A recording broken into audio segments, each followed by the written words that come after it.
Yo, what is going on, my fellow anime and manga nerds? Welcome back to another episode of One Piece Wednesdays! Today, we are going to be diving into one of the most flavorful arcs in all of One Piece, the Baratie arc. Directly after the events of Syrup Village, the Straw Hat crew sails right up to the famous ocean-going restaurant known as the Baratie. Johnny and Yosaku are still tagging along for the moment, though they aren't official members of Luffy's crew. As they arrive, a marine warship pulls up alongside them, commanded by Lieutenant Iron Fist Fullbody, a somewhat pompous Navy officer who will appear later in the story but remains a relatively minor figure. Fullbody demands the captain step forward and introduce themselves. Luffy, being Luffy, does so with his usual carefree enthusiasm. Meanwhile, the two rookie bounty hunters on board catch his attention. A quick comical scuffle breaks out between Johnny, Yosaku, and Fullbody, ending with the two bounty hunters getting knocked out in classic slapstick fashion. As they hit the deck, several wanted posters spill from their clothes. Nami's eyes narrow in particular at one of the posters that flutters to the floor, and she is clearly displeased. Even though he's off duty, Fullbody decides to make a dramatic exit by firing a cannonball at the Straw Hat ship. Luffy quickly inflates himself with his Gum Gum balloon ability and bounces the cannonball right back, sending it straight into the Baratie instead. Inside the restaurant, Fullbody is enjoying a meal with his elegant companion, trying hard to impress her by rattling off elaborate details about the wine in his glass, only to be politely but firmly corrected that he's completely wrong. That waiter is none other than Sanji, the sharp-tongued assistant chef of the Baratie, who then smoothly serves their soup. Meanwhile, upstairs, we meet owner Zeph, the master behind the restaurant. It turns out that the deflected cannonball found its mark right on his head. Off-screen, Luffy has already been captured, and Zeph wastes no time laying down the law. To pay for the damages,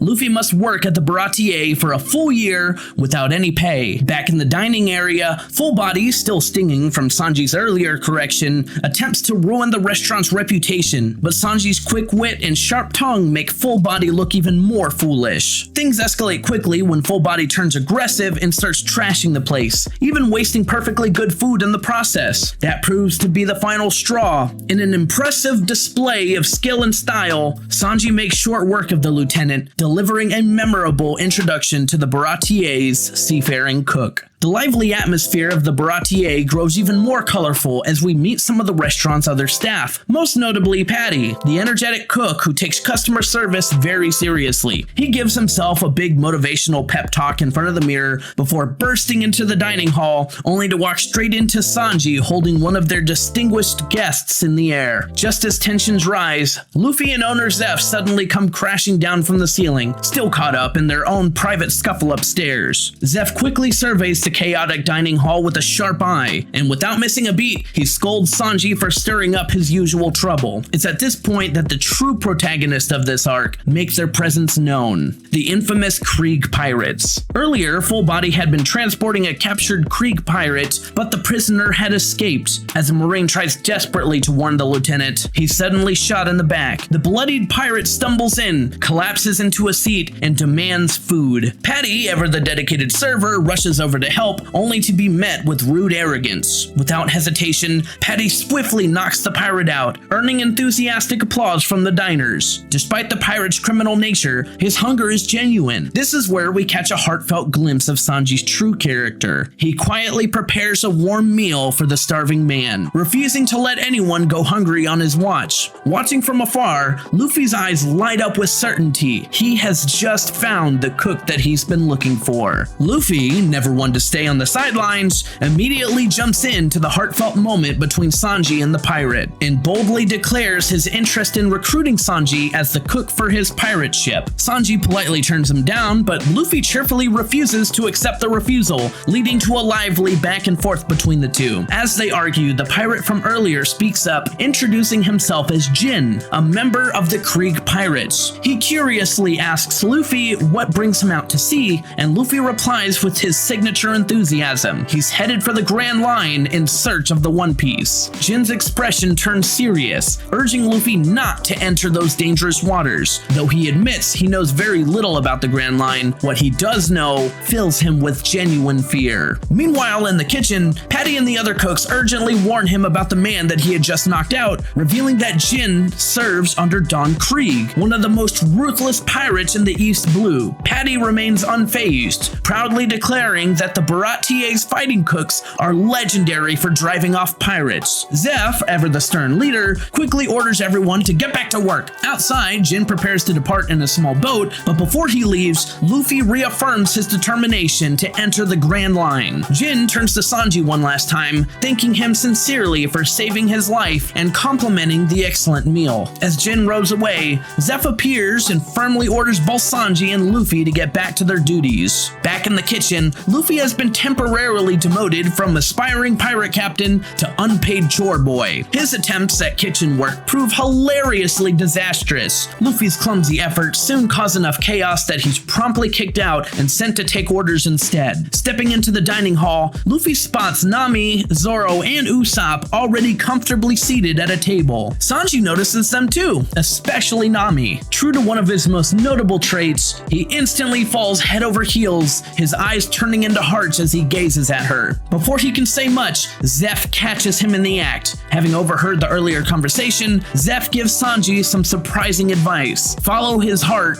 and become a pirate, and tells him that he's no longer needed at the Baratie. Meanwhile, Jin reaches a small island and reunites with his captain, Don Krieg. Their main ship has been destroyed, but Jin informs him about the Baratie and offers to guide the crew there. Back at Baratie, Sanji hesitates, clearly torn by Zeph's suggestion, which prompts the gruff owner to challenge his character directly. The two share a heated but brief confrontation, filled with the deep bond and tough love that defines their relationship. Once the spat settles, Sanji quickly shifts back into his charming self and grabs the attention of Nami, tending to her every need with flair and enthusiasm. Usopp watches with obvious envy at the special treatment that Nami is receiving, while the rest of the crew enjoys some lighthearted banter with the smooth-talking chef. Before long, Sanji pulls Luffy aside to make sure that he returns to his chores. 2 days pass, and the calm is shattered, as Don Krieg's massive pirate fleet finally arrives at the Baratie. Something is terribly wrong, though. Their enormous ship is already in ruins, damaged far beyond what ordinary human forces could achieve. Suddenly, the doors burst open, and the infamous Don Krieg himself stumbles in. Jin desperately pleads with the staff to feed his captain. This time, the Baratie crew stands firm and refuses service. As Don Krieg begins to beg pitifully for food, Sanji's compassionate nature wins out. He gently pushes Patty aside and prepares a meal for the starving pirate. The staff urgently warn him about the man's dark reputation, known as the Foul Play Krieg, the tyrant of the Eastern Seas. He began his criminal path in prison, then schemed his way aboard a Navy ship where he murdered the officers and seized control. He sails under the false Navy flags to lure in unsuspecting towns and vessels, willing to use any underhanded tactic to secure victory. At full strength, he is said to be nearly unstoppable. Sanji pays little attention to the warnings. The moment Krieg regains his energy from the meal, he brutally clotheslines Sanji, slamming him to the ground. Jin looks visibly heartbroken, but Krieg shows no gratitude or mercy. He declares his intention to claim the Baratie as his own. Don Krieg, now full of strength, demands 100 full rations for his starving crew, some of whom have already perished from hunger. Even after being violently slammed to the ground, Sanji remains true to his principles. He stands up, dusts himself off, and calmly agrees, announcing that he'll head to the kitchen to prepare the 100 meals. The rest of the Baratie cooks are shocked and immediately confront him. They see the Krieg pirates as irredeemable villains who don't deserve mercy. Sanji, however, holds firm to his deep belief. A cook's duty is to feed those who are hungry, not to act as judge or jury. Regardless of a person's past, if they need food, he's gonna provide it. Patty, refusing to accept this, loses his temper. He whips out a hidden cannon and fires it directly at Krieg, blasting him straight out of the restaurant doors in a dramatic explosion. This act reveals Krieg's formidable defense. He wears a full suit of steel armor, plated in gleaming gold, with each individual plate fitted with its own built-in firearm. Enraged, Krieg rises and unleashes a barrage of gunfire at the Baratie. He declares declares that no one defies Don Krieg. Commanding 50 ships and over 5,000 fierce warriors, he claims to have never lost a single battle. Just as the situation grows dire, owner Zeph steps forward with quiet authority. He hands Krieg a massive bag packed with food rations for 100 people. The other chefs call out in surprise, and Krieg immediately recognizes the legendary figure before him, Red Shoes Zeph, a master of the deadly kick who never relied on his hands in battle. His leg strength was said to be extraordinary, yet Zeph brushes off the old name with little interest. Those days are behind him. He's a chef now and nothing more. Krieg notices that Zeph is missing one leg, but that only piques his interest further. If Zeph truly survived the Grand Line and returned safely, he must possess a detailed logbook from that journey, and Krieg demands it at once. Zeph admits that he does still have that book, but he firmly refuses to hand it over. Krieg restates his demands, adding a bold new declaration. He intends to seize the One Piece and become the king of the pirates. Luffy, who has been listening quietly, can no longer stay silent, declaring that he will be the one to claim that title. Zoro and Usopp eagerly prepare to join the fight as well, and Krieg takes a good look at Luffy's small little crew, and he lets out a hearty, mocking laugh. He once commanded a fleet of 50 ships and over 5,000 men, yet they were completely destroyed in just 1 week within the Grand Line. Krieg grabs the large bag of food and announces his intentions. He will deliver the rations to his crew, and when he returns, he expects both Zeph's logbook and the Baratie itself. Jin is left behind and immediately turns to Sanji with a sincere apology. The other chefs quickly blame Sanji for bringing this trouble upon them, but Zeph steps in with a sharp correction. Have any of you ever been truly hungry? Have you drifted for days on the open sea with no food or water? Do you understand that kind of suffering? Sanji listens quietly, deeply moved by Zeph's words. Jin urges everyone to abandon the restaurant and flee, but Sanji stands his ground. He insists that he did nothing wrong. As long as no one dies from hunger, he can accept the rest. Luffy then turns to Jin with an important question. Why did he claim he knew nothing about the Grand Line if he had spent a week there? Jin's face fills with horror as he explains that he's still not sure what he witnessed was real. On the 7th day, a single man single-handedly destroyed all 50 ships. He describes the mysterious warrior with piercing hawk-like eyes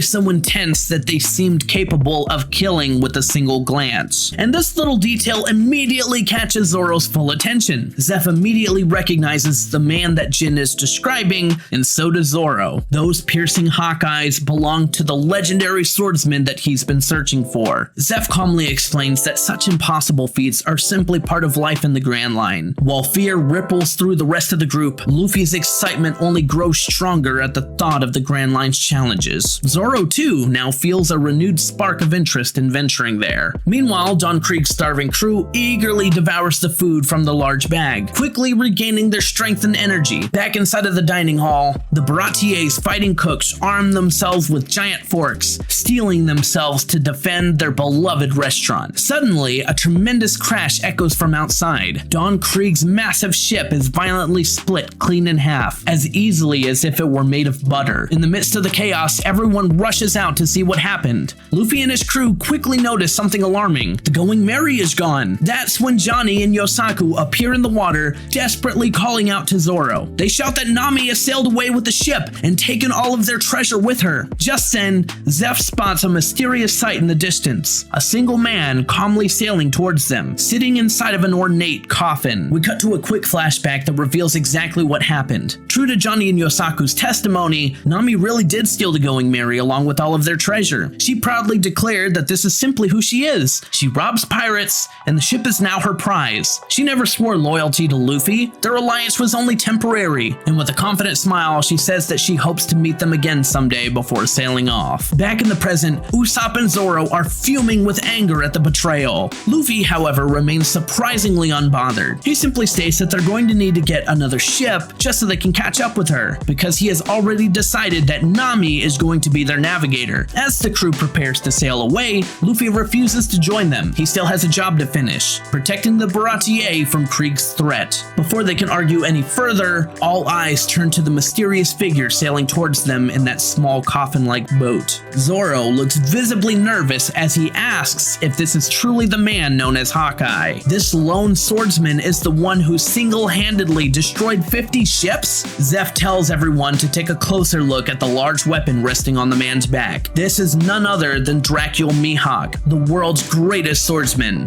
Some of Krieg's men demand to know why he sank their fleet, and Mihawk answers calmly. He did it simply for fun. Enraged, they open fire on him. Mihawk tilts his massive blade slightly and redirects every bullet away. Zoro sees the opportunity that he's been waiting for. He explains that he set out to sea specifically to find him. Becoming the world's greatest swordsman is Zoro's lifelong dream, and he knows it can only be achieved by defeating Hawkeye Mihawk. If Mihawk is looking for entertainment, then Zoro would be honored to challenge him in a sword duel. He states that if Zoro were a truly competent swordsman, there would be no need to cross blades. He would already know the vast difference in their skill. He then asks a pointed question: does the courage to raise your blade against me come from confidence or from ignorance? Zoro answers with quiet resolve, choosing a third path. His courage comes from his ambition and a promise that he made to a dear friend. Meanwhile, aboard the Going Merry, Nami stands alone at the helm, clearly torn by her decision. She softly whispers, "What a swell bunch of guys." She hopes that if they meet again, they'll still let her sail with them. Overcome with emotion, she bursts into tears and whispers, "I can't wait to be free,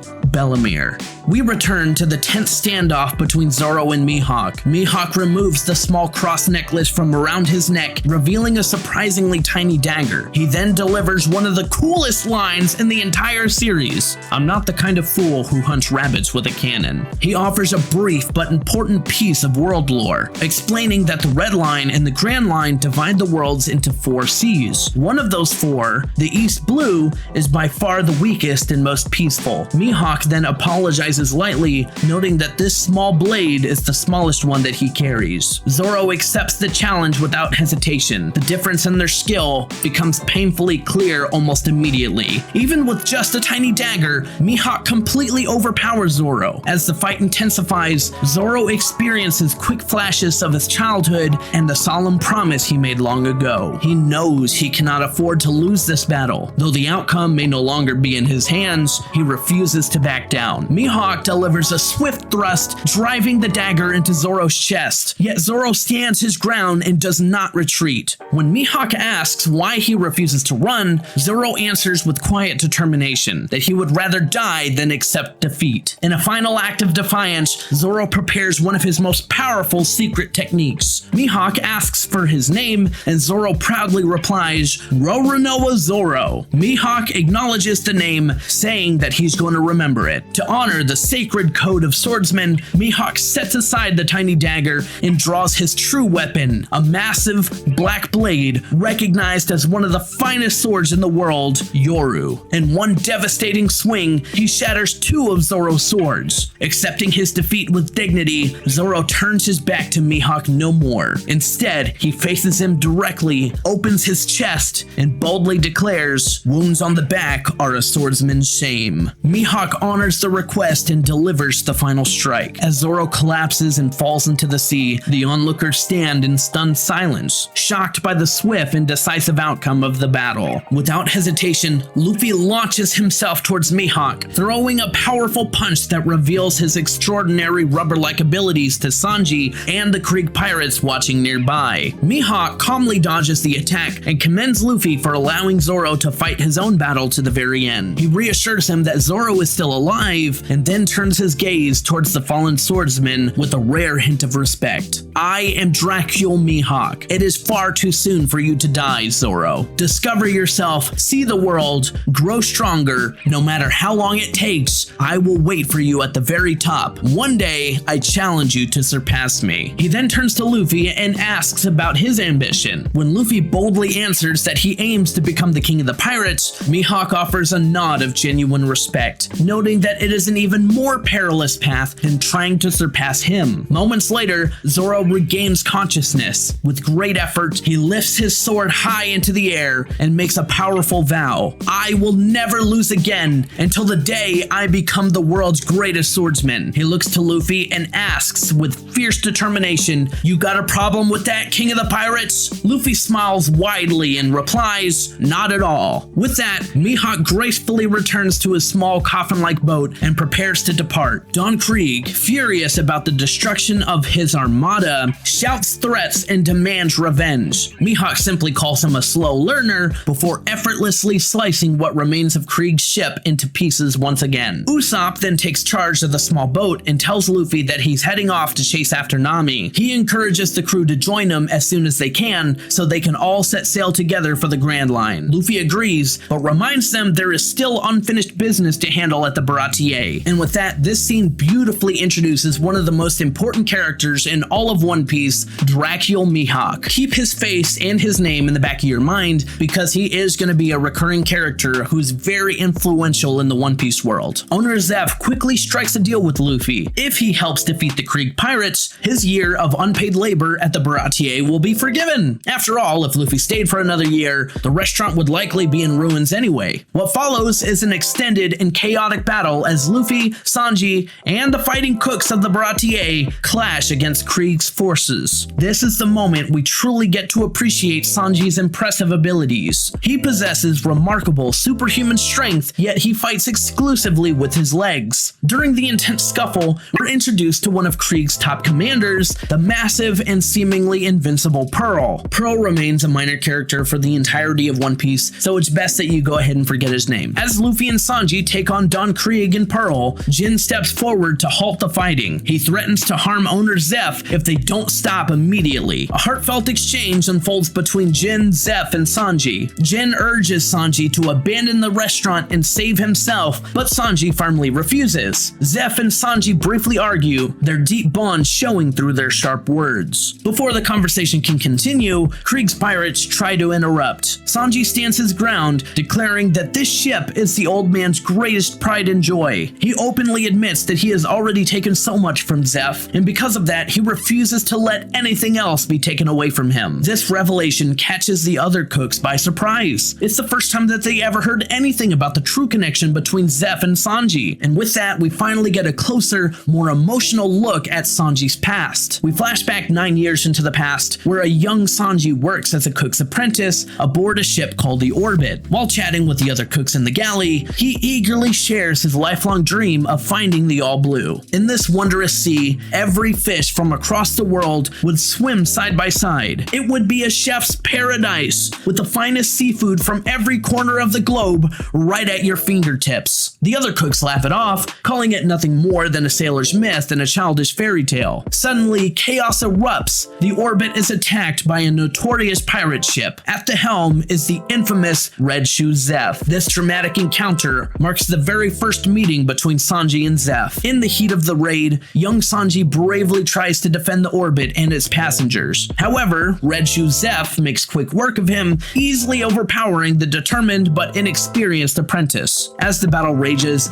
a massive storm suddenly begins to intensify. Zeph and his pirate cooks realize that they must make a hasty escape before the weather grows even worse. In the chaos, Sanji is thrown overboard into the churning waves. Zeph doesn't hesitate, and he dives straight into the treacherous waters to save the boy. After the storm passes, we find both Sanji and Zeph stranded on a tiny, desolate rock in the middle of the vast ocean. All they can do is wait and hope a ship eventually passes by. Zeph hands Sanji a small bag of food and warns him to use it carefully and sparingly. Sanji immediately becomes frustrated when he notices that Zeph's own bag is much larger, nearly 3 times the size. Zeph calmly explains that as a full-grown adult, he naturally needs more food to sustain himself. To increase their chances of being spotted, Zeph suggests that they sit on opposite sides of the small rock, each keeping watch in a different direction. As time slowly drags on, Sanji's hunger begins to gnaw at him. He does his best to resist the temptation and leave his rations untouched. The story shifts into a long, difficult montage showing Sanji's painful struggle with hunger. 70 long days have now passed. Sanji has completely run out of food and is growing weaker and more desperate with each passing day. Driven by starvation, he makes a fateful decision. He's going to attack Zeph and take whatever food remains in his bag. Armed with a knife that he had kept from the Orbit, Sanji confronts Zeph and lunges for the much larger sack. He tears it open in a frenzy, only to make a heartbreaking discovery. There is no food inside. Instead, the bag is filled with treasure and gold. Sanji is devastated and demands to know how Zeph has survived for so long without eating. As the camera zooms out, the devastating truth is revealed. Zeph is missing one of his legs. Overcome with emotion, Sanji Sanji asks if Zeph had eaten his own foot to survive and whether he had given all of his food to him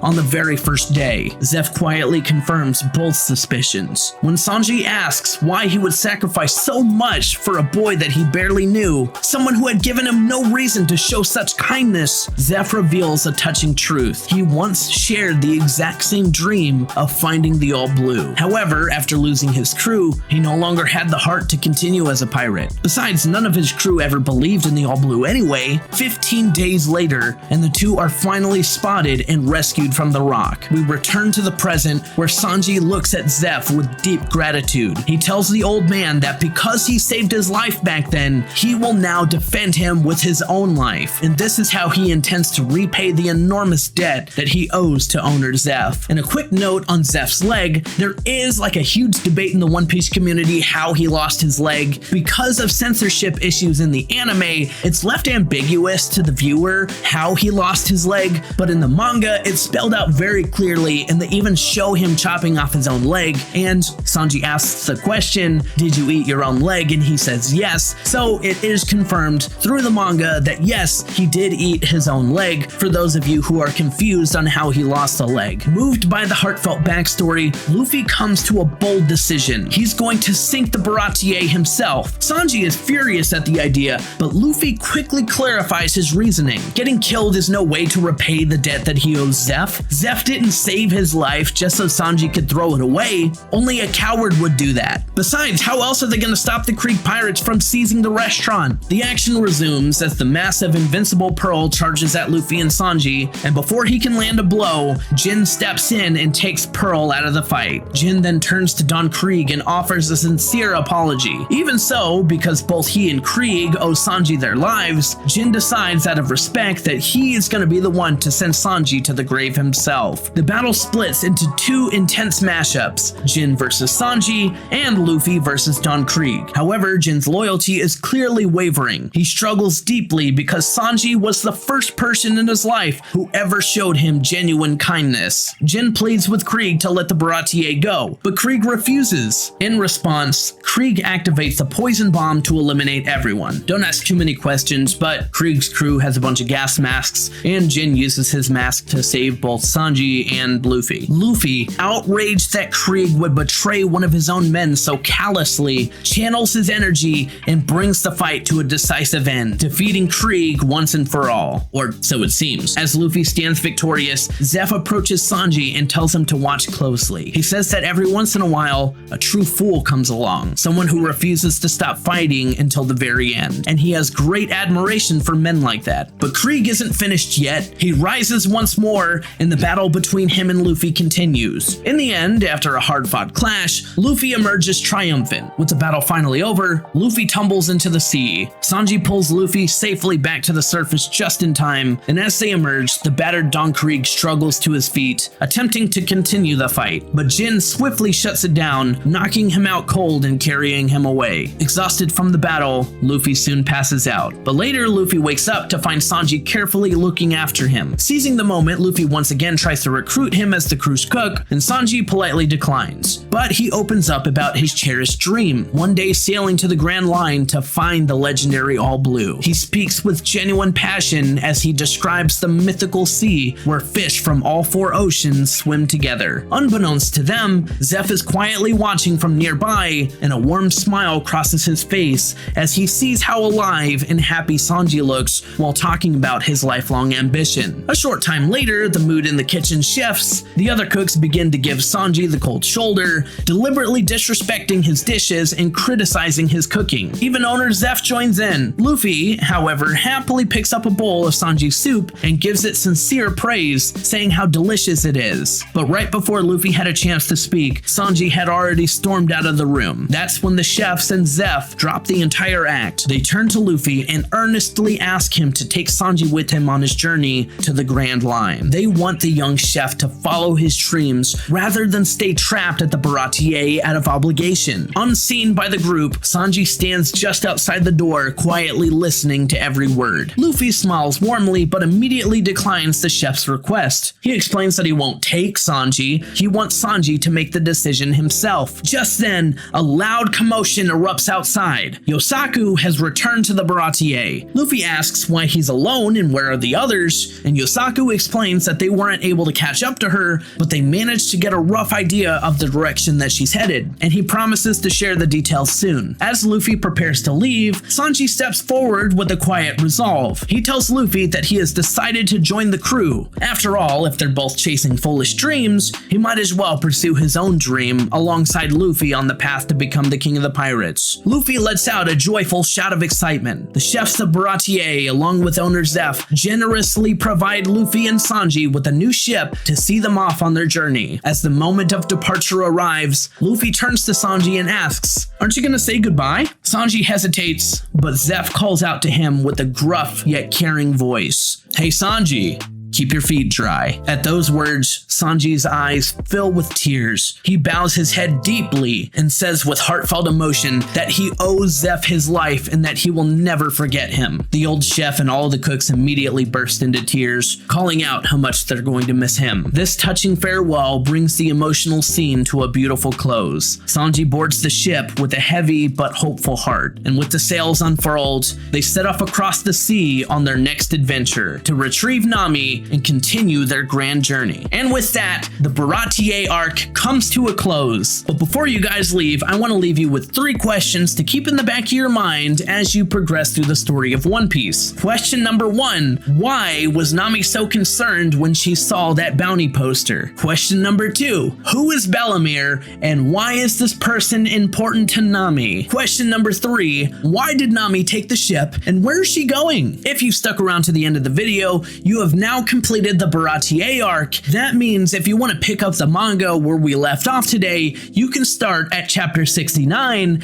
and if you want to get started on the anime, you are free to start at episode 31. But yeah, I think that's everything that I got for you guys in this episode. Don't forget to like and subscribe, hit the bell for notifications so you don't miss a future upload, and I will see you in the next video. You still here?